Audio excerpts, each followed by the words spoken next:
ॐ भूर्भुवः स्वः तत्सवितुर्वरेण्यं भर्गो देवस्य धीमहि धियो यो नः प्रचोदयात्। ओम शांति शांति शांति। नमस्कार मेरे प्यारे दोस्तों, ये महर्षि रामना से बातचीत का 19वां वीडियो है। ये वीडियो शुरू होता है महर्षि से बातचीत नंबर 203 से। 17 जून 1936। बातचीत नंबर 203। डाक तार विभाग, दिल्ली के वित्त सचिव श्री वर्मा। उन्होंने पॉल ब्रंटन की पुस्तकें गुप्त भारत की खोज तथा गुप्त मार्ग पढ़ रखा है। उनकी स्त्री का निधन हो गया है, जिसके साथ उन्होंने 11 अथवा 12 वर्ष सुखमय जीवन व्यतीत किया था। अपने दुख में शांति की खोज में हैं। उन्हें पुस्तकों के अध्ययन से कोई शांति नहीं मिलती। उन्हें फाड़ देना चाहते हैं। उन्हें प्रश्न पूछने में रुचि नहीं है। वे केवल महर्षि के पास बैठने तथा उनकी सानिध्य से जो शांति उपलब्ध हो सके प्राप्त कर लेना चाहते हैं। महर्षि ने मानो विचार श्रृंखला में हों रुक रुक कर इस प्रकार कहना प्रारंभ किया। ऐसा कहते हैं, पत्नी अर्धांगिनी है। इस कारण पत्नी का वियोग अत्यधिक दुखद है, किंतु यह दुख व्यक्ति के भौतिक दृष्टिकोण के कारण है। यदि दृष्टिकोण आत्मा का हो जाए तो यह लुप्त हो जाएगा। बृहदारण्यक उपनिषद कहता है, आत्मा से स्नेह होने के कारण पत्नी प्रिय है। यदि पत्नी तथा दूसरों का आत्मा से तादात्म्य कर लिया जाए तो दुख कैसे होगा। तथापि ऐसी विपत्तियां दार्शनिकों के मन को भी हिला देती हैं। गहन निद्रा में हम सुख का अनुभव करते हैं, तब हम पूर्ण आत्म भाव में रहते हैं। इस क्षण भी हम वैसे ही हैं। इस सुषुप्ति में न पत्नी थी, न अन्य थे, न मैं ही था। अब उनकी प्रतीति होती है तथा सुख दुख का भाव होता है। जो आत्मा गहन निद्रा में आनंद युक्त थी, अभी भी अपने आनंद स्वरूप में क्यों नहीं रह सकती।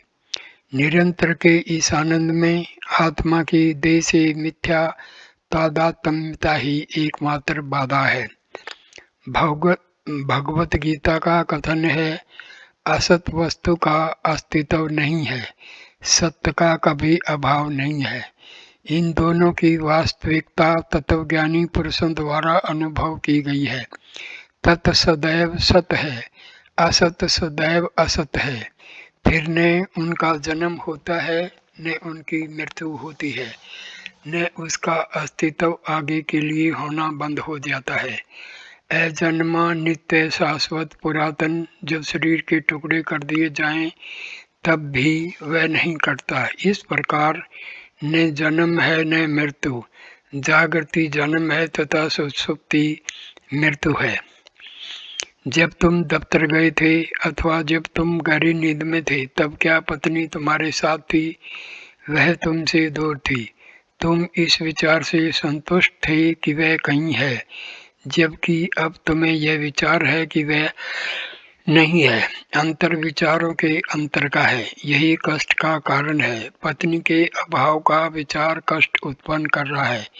यह सब मन की दुष्टता है। आनंद होते हुए भी साथी अर्थात मन स्वयं के लिए दुख उत्पन्न करता है, किंतु सुख और दुख मन की सृष्टि हैं।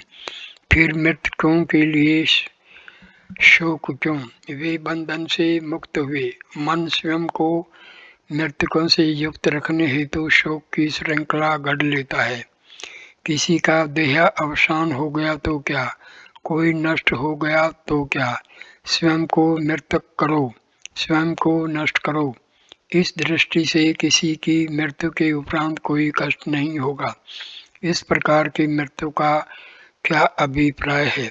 देह के रहते हुए ही अहंकार का नाश, यदि अहंकार बना रहता है तो मनुष्य को मृत्यु का भय रहता है। मनुष्य दूसरे की मृत्यु पर शोक करता है। यदि वह अहम के सोपन से जग जाए, जिसका अर्थ है अहम भाव को मार देना, उनसे भी पहले मृतक हो जाए तो फिर उसे शोक नहीं करना होगा। गहन निद्रा का अनुभव स्पष्ट निर्देश करता है कि बिना देह के रहने में ही आनंद है। ज्ञानी भी इस बात का समर्थन करते हैं कि देह का मोह त्यागने के बाद ही मुक्ति प्राप्त होगी। इस प्रकार ज्ञानी देह छोड़ने की प्रतीक्षा करता है। जिस प्रकार एक मजदूर मजदूरी हेतु उदासीन भाव से भार वहन कर ठिकाने तक पहुंचाकर उसे अंततः उतार कर आनंद व विश्रांति पाता है, उसी प्रकार ज्ञानी उपयुक्त तथा निर्धारित समय में इसे त्यागने की प्रतीक्षा में इस देह को धारण करता है। यदि तुम आधे भार से अर्थात पत्नी से मुक्त कर दिए गए तो क्या तुम्हें इस हेतु प्रसन्न तथा कृतज्ञ नहीं होना चाहिए? फिर भी तुम ऐसा नहीं कर सकते क्योंकि तुम्हारी शारीरिक दृष्टि है। ऐसे व्यक्ति भी जिनसे उत्तम ज्ञान की अपेक्षा है तथा जो मृत्यु आदि के उपरांत मोक्ष विषयक शिक्षण से अवगत हैं, सदैव मुक्ति के गुणगान करते हैं तथा उसे देह को नित्य जीवित रखने वाली रहस्यमय शक्ति कहते हैं। यदि देह भाव का त्याग कर मनुष्य आत्म भाव से रहे तो कोई दुख नहीं होगा। शोक वास्तविक प्रेम का परिचायक नहीं है। यह दृश्य तथा उसकी आकृति के प्रति स्नेह का ही सूचक है। यह स्नेह नहीं है। वास्तविक प्रेम यह निश्चय करने में है कि स्नेह का पात्र आत्मा में है तथा उसके अस्तित्व का कभी भी अभाव नहीं होगा। इस संदर्भ में महर्षि ने योग वासिष्ठ से अहिल्या तथा इंद्र की कथा प्रस्तुत की। फिर भी यह सत्य है कि ऐसे अवसरों पर ज्ञानियों का संग ही दुख शमन करने में समर्थ है। 18 जून 1936। बातचीत नंबर 204। आत्म प्रकाश पर महर्षि के विचार। मैं की कल्पना अहंकार है। मैं का प्रकाशित होना वास्तविक आत्मा का साक्षात्कार है। यह विज्ञान में कोश में सदैव मैं के रूप में प्रकाशित होता है। यह शुद्ध ज्ञान है। सापेक्ष ज्ञान केवल कल्पना है। आनंद में कोश का आनंद भी केवल कल्पना ही है। जब तक अनुभव न हो, चाहे वह कितना ही सूक्ष्म अनुभव हो, कोई यह नहीं कह सकता मैं आनंद से सोया। अपनी बुद्धि से वह आनंद में कोश का वर्णन करता है। बुद्धि की तरह निद्रा का आनंद भी व्यक्ति के लिए कल्पना मात्र है। तथापि सुषुप्ति के अनुभव की कल्पना अत्यधिक सूक्ष्म है। सापेक्ष ज्ञान के बिना अनुभव संभव नहीं है। आत्मा का सहज स्वभाव आनंद है। परम आनंद के साक्षात्कार में भी किसी न किसी प्रकार के ज्ञान को स्वीकार करना पड़ता है। यह सूक्ष्मतम से भी अधिक सूक्ष्म हो सकता है। विज्ञान शब्द आत्मा, साक्षात्कार तथा भौतिक पदार्थों का ज्ञान दोनों ही अर्थों में उपयोग किया जाता है। आत्मा ज्ञान है। यह दो प्रकार से कार्य करती है। जहन जब अहंकार से युक्त होता है तब वस्तुओं का ज्ञान होता है। अहंकार से मुक्त हो व्यापक आत्मा का साक्षात करने पर भी इसे विज्ञान ही कहा जाता है। इस शब्द से एक मानसिक कल्पना का उदय होता है। इस कारण हम कहते हैं कि आत्मज्ञानी संत अपने मन से जानता है किंतु उसका मन निर्मल होता है। फिर हम चंचल मन को अशुद्ध तथा शांत मन को शुद्ध कहते हैं। शुद्ध मन स्वयं ब्रह्म ही है। अतः यह निष्कर्ष निकलता है कि ब्रह्म ज्ञानी के मन से अन्य कुछ भी नहीं है। मुंडकोपनिषद के अनुसार ब्रह्म को जानने वाला ब्रह्म का आत्मा बन जाता है। क्या यह आशा शब्द नहीं है? उसे जानना तथा वही हो जाना, यह केवल शब्द हैं। ज्ञानी ब्रह्म है, बस इतना ही। अपने अनुभव को व्यक्त करने हेतु मानसिक प्रक्रिया की आवश्यकता नहीं है, मानसिक प्रक्रिया की आवश्यकता है। ज्ञानी निरंतर व्यापक में ध्यान मगन रहता है। ऐसा कहा जाता है कि सृष्टिकर्ता सुख एवं दूसरे ऐसे ध्यान से कभी भी विचलित नहीं होते। निमिषार्धम न तिष्ठन्ति व्यक्तिं ब्रह्मयि विना यथा तिष्ठन्ति ब्रह्मदः सनकाद्या शुकादः। तेजो बिंदु उपनिषद पार्ट 1 स्टेंजा नंबर 47। फिर इस प्रकार का ध्यान केवल शब्द ही है। उसका ध्यान कैसे होगा जब तक कि वह ध्याता तथा ध्येय में विभाजित न हो। बिना विभाजित हुए ध्यान कैसे संभव है? क्या अनंत में कोई कर्म हो सकता है? एक सरिता के सागर में समा जाने पर क्या हम उसे सागर जैसी सरिता कहते हैं? तब फिर हम उस ध्यान को जो नित्य है उसे नित्य अनंत का ध्यान क्यों कहते हैं? इस कथन को जिस भावना से कहा गया है उसी भावना में समझना चाहिए। यह अनंत में विलीन होना प्रकट करता है। आत्मज्ञान तथा आत्म साक्षात्कार भी इसी प्रकार का है। आत्मा नित्य प्रकाशित है, तब फिर इसमें प्रकाश से क्या अभिप्राय है? इससे मन के सक्रिय होने की मान्यता ध्वनित होती है। देवता और ज्ञानी अपनी बाह्य दृष्टि में कोई बाधा न लाते हुए ही उस निसीम का नित्य निरंतर अनुभव करते रहते हैं। दर्शकों को उनके मन के सक्रिय होने का अनुमान होता है, किंतु वास्तव में वे नहीं है। जो इस प्रकार का अनुमान करते हैं उसका कारण है उनमें व्यक्तित्व की भावना का होना। व्यक्तित्व के अभाव में मानसिक क्रिया नहीं होती। व्यक्तित्व तथा मानसिक क्रियाशीलता साथ रहते हैं, एक दूसरे के बिना नहीं रह सकता। आत्मा का प्रकाश विज्ञान में कोश में ही अनुभव हो सकता है। इस प्रकार विज्ञान किसी भी प्रकार का हो, पदार्थ का अथवा आत्मा का, शुद्ध ज्ञान स्वरूप आत्मा पर निर्भर है। बातचीत नंबर 205। श्री कोहेन हृदय के स्वरूप के संबंध में विचार कर रहे हैं। क्या आध्यात्मिक हृदय में धड़कन है? यदि है तो किस प्रकार? यदि इसमें स्पंदन नहीं तो इसका अनुभव किस प्रकार हो? महर्षि, यह हृदय भौतिक हृदय से भिन्न है। स्पंदन भौतिक हृदय में होता है। आध्यात्मिक हृदय आध्यात्मिक अनुभव का केंद्र है। इसके संबंध में केवल इतना ही कहा जा सकता है। जिस प्रकार एक डायनामो बिजली के लैंप, पंखों आदि को चालक शक्ति प्रदान करता है, उसी प्रकार मूल अनादि शक्ति हृदय का स्पंदन, श्वास आदि का परिचालन करती है। भक्त, मैं की जागृति का बोध कैसे होता है? महर्षि, मैं की निरंतर जागरूकता के रूप में यह केवल चैतन्य है। भक्त, जब यह प्रकट होती है तब क्या हम उसे जान सकते हैं? महर्षि, हाँ, जागरूकता के रूप में। तुम अभी भी वही हो। जब वह विशुद्ध होगी तब कोई भ्रांति नहीं होगी।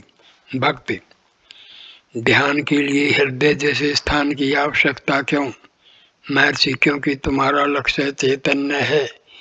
यह तुम्हें कहाँ प्राप्त होगा? क्या यह बाहर प्राप्त हो सकता है? तुम्हें इसकी खोज अंदर करनी है, इसलिए तुम्हें अंतर्मुख किया जाता है। फिर केवल हृदय ही चैतन्य का केंद्र है अथवा स्वयं चैतन्य है। भक्त, हम किसका ध्यान करें? महर्षि, ध्याता कौन है, पहले ये प्रश्न करो। ध्याता बने रहो, ध्यान की आवश्यकता नहीं रहेगी। बातचीत नंबर 206। इलाहाबाद विश्वविद्यालय की भौतिक शास्त्र के प्रवक्ता श्री BC दास ने जिज्ञासा की, क्या मनुष्य के साथ ही बुद्धि का उदय एवं पतन नहीं होता? महर्षि, बुद्धि किसकी है? वह मनुष्य की है, बुद्धि यंत्र मात्र है। भक्त, हाँ, क्या यह निधन के बाद भी रहती है? महर्षि, मृत्यु का विचार क्यों करते हो? सुसुप्ति में क्या होता है इसे देखो, वहाँ तुम्हारा क्या अनुभव है? भक्त, किंतु निद्रा अस्थायी है जबकि मृत्यु नहीं है। महर्षि, निद्रा 2 जागृत अवस्थाओं के मध्य की अवस्था है, इसी प्रकार मृत्यु 2 लगातार जन्मों के मध्य की अवस्था है, दोनों ही अस्थायी हैं। भक्त, मेरा आशय ये था कि जब आत्मा बेमुक्त हो जाती है तो क्या बुद्धि भी उसके साथ जाती है?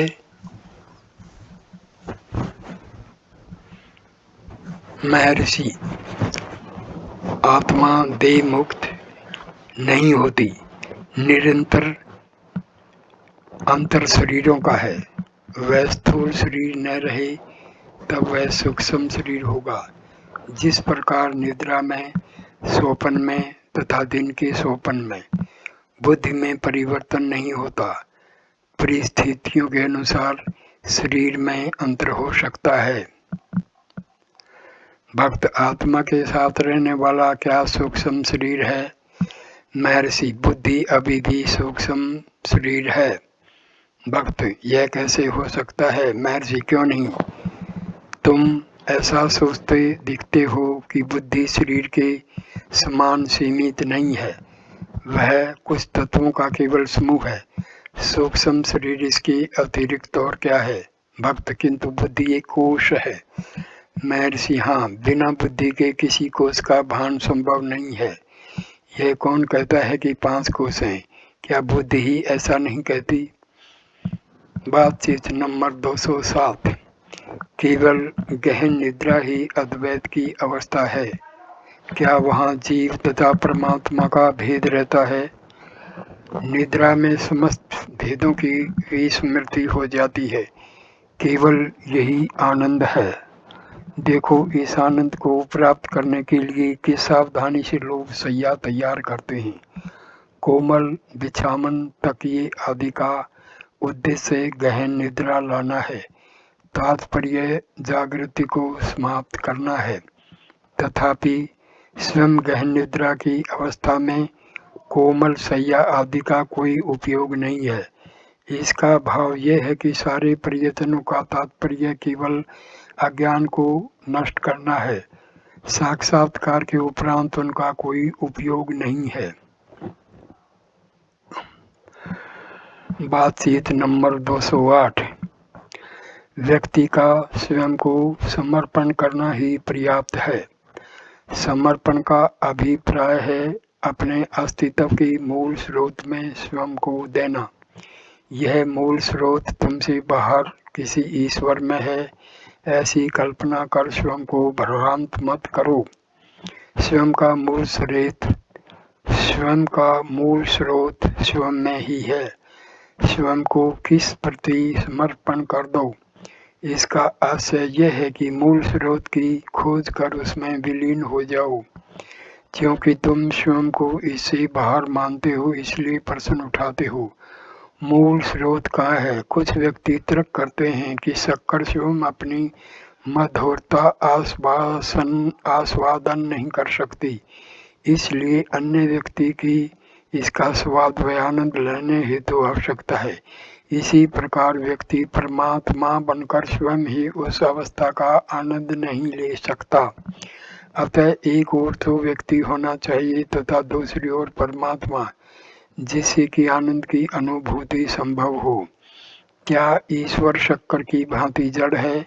यह कैसे हो सकता है कि कोई अपना समर्पण कर दे और फिर भी आनंद के लिए अपने पृथक व्यक्तित्व को भी बनाए रखे? वे यह भी कहते हैं कि आत्मा दिव्य लोक में प्रवेश तथा निवास कर परमात्मा की सेवा करती है। क्या सेवा शब्द से परमात्मा को धोखा दिया जा सकता है? क्या परमात्मा यह भी नहीं जान सकता? क्या वह ऐसे ही व्यक्तियों की सेवा की प्रतीक्षा कर रहा है? क्या वह शुद्ध चैतन्य उत्तर में यह नहीं पूछेगा, मुझसे पृथक तुम कौन हो जो मेरी सेवा करने का साहस करते हो? इसकी अतिरिक्त उनकी यह मान्यता है कि जीवात्मा अहंकार से शून्य होकर ईश्वर की देह बनने योग्य हो जाता है। इस प्रकार ईश्वर आत्मा है तथा शुद्ध जीवात्मा उसकी देह तथा अंग हैं। क्या आत्माओं का भी आत्मा होना संभव है? आत्माएं कितनी हैं? इसका उत्तर होगा जीवात्मा अनेक हैं और परमात्मा एक है। इस दिशा में आत्मा क्या है? यह देह आदि तो नहीं हो सकता। इन सब के निवारण के पश्चात जो अवशेष रहता है उसे ही आत्मा कहना चाहिए। इस प्रकार उस आत्मा के साक्षात्कार के उपरांत भी जिसका हटाना असंभव है, उस सर्वोत्कृष्ट आत्मा का अस्तित्व मानना आवश्यक है। उस अवस्था में अन्य समस्त अनात्म पदार्थों को हटाकर आत्मा का अंतिम सत्य के रूप में किस प्रकार साक्षात्कार किया गया था? यदि यह सही है तो जिस आत्मा को अविच्छेद्य सत्य कहा गया था वह सत्य आत्मा नहीं है। यह सब भ्रांति आत्मा शब्द के प्रयोग से हुई है। एक ही शब्द आत्मा को देह, इंद्रिय, मन, जीवन के नियम, जीवात्मा तथा ब्रह्म के अर्थ में प्रयोग किया जाता है। इस शब्द के विस्तृत प्रयोग से यह भावना उत्पन्न हुई है कि जीवात्मा परमात्मा की देह है। अहम आत्मा गुड़ा के सर्वभूतास्य स्थितः। भगवत गीता 10वां पाठ 20वां श्लोक। हे अर्जुन, मैं सब जीवों के हृदय में सतत सबका आत्मा हूँ। इस श्लोक का भाव है परमात्मा सब जीवों का आत्मा है। क्या यहाँ आत्माओं का आत्मा कहा गया है? इसके विपरीत यदि तुम आत्मा में विलीन हो जाओ तो जीव तब नहीं रहेगा, तुम स्वयं ही मूल स्रोत बन जाओगे। उस अवस्था में समर्पण क्या है? कौन क्या समर्पण करेगा और किसको? यही भक्ति, ज्ञान तथा खोज आत्म विचार है। वैष्णवों में भी संत नम्मलवार का कथन है, मैं और मेरा की भूल भलैया में चिपका हुआ था। मैं अपनी आत्मा को बिना जाने भटकता रहा। निज आत्मा का साक्षात्कार में समझा मैं स्वयं तुम हो एवं मेरे केवल तुम हो। इस प्रकार तुम देखते हो कि भक्ति अपने स्वरूप को जानने से अधिक कुछ नहीं है। विशिष्ट अद्वैत भी इसे स्वीकार करता है, फिर भी परंपरागत सिद्धांत को मानने के कारण भी जीवों को परमात्मा के अंश अथवा अंग के रूप में मानते हैं। परंपरावादी सिद्धांत जीवात्मा की शुद्धि की आवश्यकता पर बल देता है।